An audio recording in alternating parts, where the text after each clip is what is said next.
Welcome to ketomealsandrecipes.com. Well, it's that time of year again, the time for warm, comforting soups. And for many of us, it's time to start enjoying pumpkin-inspired recipes. And what is more seasonally appropriate than a nice big bowl of warm pumpkin soup? But today, rather than making a classic American version of the tasty pumpkin soup, which, by the way, I really love, instead, today I will be making a really flavorful keto Thai pumpkin soup.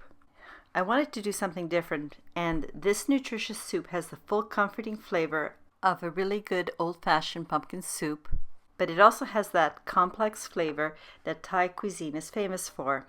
The flavors are created with ingredients such as fresh ginger, Thai chilies, and many aromatic spices, coconut milk, and many other ingredients as well. In my actual recipe, I'm using my homemade vegetable stock, but you can also use vegetable stock you buy in the store. As always, the link for the printable Keto Thai pumpkin soup will be available in the description below. Now, the macronutrient ratio for the Keto Thai pumpkin soup is 2.8 to 1, with 7.9 grams of total carbs, 1.2 grams of dietary fiber, resulting in 6.7 grams of net carbs per serving, which equals to 1 240 gram cup of soup. What I like about this keto pumpkin soup is how very easy it is to make. It actually took only 20 minutes to make. I'd also like to ask you to watch the entire video, because throughout the video I'll be passing on some cooking tips, how to freeze any leftover pumpkin soup, and I will also pass on some suggestions of what to substitute pumpkin puree if you don't have it on hand. At the end of the recipe section of this video, I will also make a suggestion that will show you how to put an entire meal together using some of my other Thai recipes. Now let's get started and make the soup. Since we're going to be making a soup, first place a soup pot on your stove top and set the element to medium-low heat. Pour in the olive oil, or if you prefer, you can substitute the olive oil with the avocado oil. When you notice that your oil is warm and just slightly simmering on the edges, toss in the diced onions and saute it until the onions are starting to become translucent and look soft. By the way, that's called sweating the onions. And doing it this way brings out the natural flavor of the onion and makes it less bitter. Just be careful, you don't want to brown the onions, which creates a different flavor profile, and that's not what you want for this particular soup. Next, add the tomato paste and stir, and cook for about 1 minute. Cooking the tomato paste in this way brings out the natural sweetness of the tomatoes. Then toss in the whole bird's eye or Thai chilies and give everything a quick stir. Then add the grated garlic and stir. Continue cooking for 1 more minute. Add the grated ginger, stir, and cook for another minute. Cooking each ingredient one at a time will create a much nicer, complex flavor. Now it's time to add the coconut manna, which is also called coconut butter. Stir the coconut manna or butter to combine it with the rest of the ingredients. Add in your pumpkin puree, broth of your choice. By the way, if you'd like me to make a video to show you how to make homemade vegetable broth, just leave me a comment in the description below. Add your full-fat coconut milk or cream.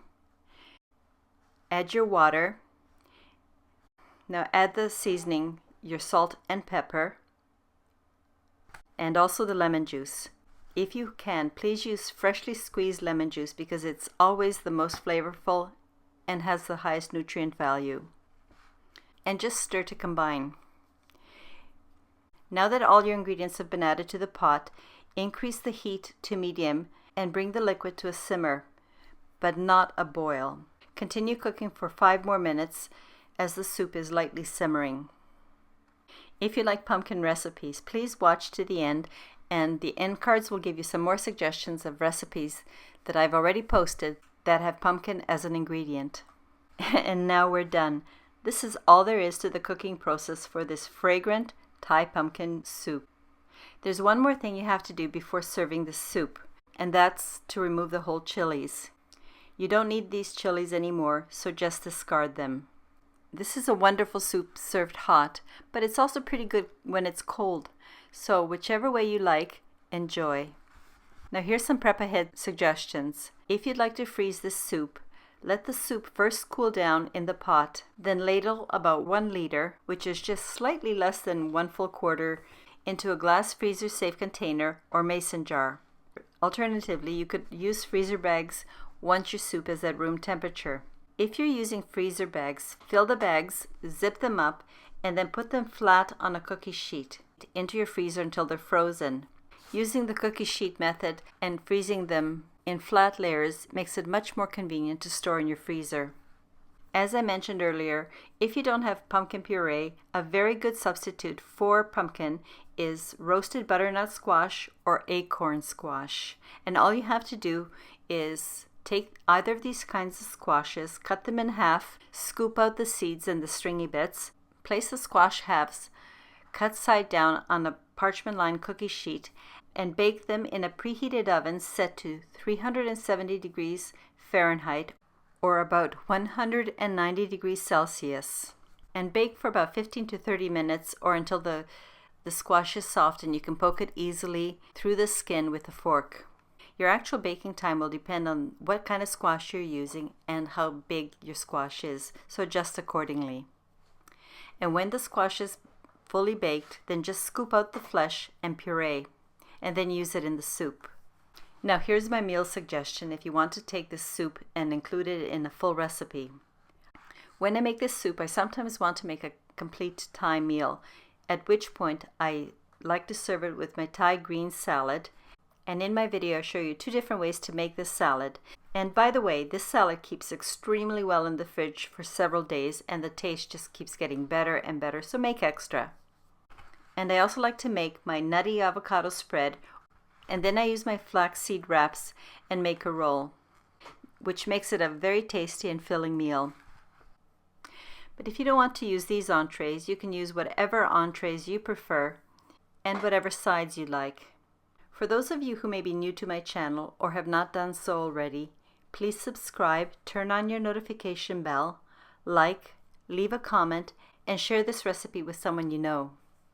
I greatly appreciate everyone who takes the time to watch my videos and sticks around to the end. So thank you. And if you find my videos useful, please consider supporting this channel with a coffee donation. A link for donations to either my Ko-fi link or PayPal is available in the description below. Please come back and see you next time.